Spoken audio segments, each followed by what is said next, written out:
যে আমি লুৎফুল হাবিব রুবেল।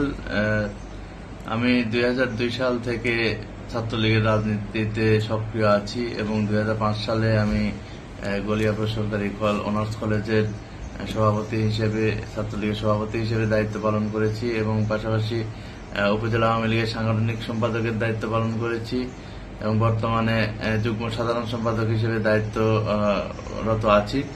তো গত 3 তারিখে আমি ইউনিয়ন পরিষদ থেকে পদত্যাগ করি। আমি ইউনিয়ন পরিষদের চেয়ারম্যান হিসেবে পরপর 3 বার আমি নির্বাচিত হই এবং জননেত্রী শেখ হাসিনার নৌকাপতিকে আমি 2 বার নির্বাচন করি।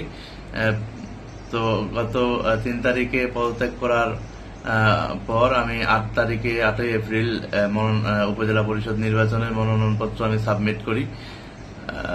তো তারপরে যে উদ্ভূত পরিস্থিতি তৈরি হয়েছে, যেটার সাথে আমি কোনোভাবেই সম্পৃক্ত নেই, এটা একটা ষড়যন্ত্র।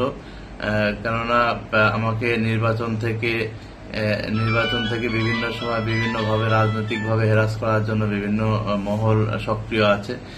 তো আগামী উপজেলা পরিষদ নির্বাচন সম্বন্ধে মাননীয় প্রধানমন্ত্রী জননেত্রী শেখ হাসিনা যে ঘোষণা দিয়েছেন, কোন মন্ত্রী বা সংসদ সদস্যর আত্মীয় নির্বাচন করতে পারবেন না, তো তারই আলোকে তার সেই ঘোষণার প্রতি শ্রদ্ধা রেখে এবং জুনাইদ আহমেদ পলক তার নির্দেশনা অনুযায়ী আমি আমার মনোনয়নপত্রটি উইথড্র করে নিচ্ছি এবং যেটা অফিসিয়াল যে প্রসেসগুলো আছে যত দ্রুত সম্ভব সেটা আমি সম্পন্ন করব এবং আগামী দিনে আমি একজন ক্ষুদ্র কর্মী হিসেবে, আওয়ামী লীগের একজন ক্ষুদ্র কর্মী হিসেবে আগামী দিনে থাকতে চাই। তবে আমার প্রতি যে উদ্ভূত পরিস্থিতি তৈরি হয়েছে সেটার সাথে আমি কোনোভাবেই সম্পৃক্ত নই এবং সেটা একটি ষড়যন্ত্রমূলক ঘটনা। তো এর বেশি আসলে বলার কিছু নেই। আমি আগামী দিনে একজন কর্মী হিসেবে আমি থাকতে চাই।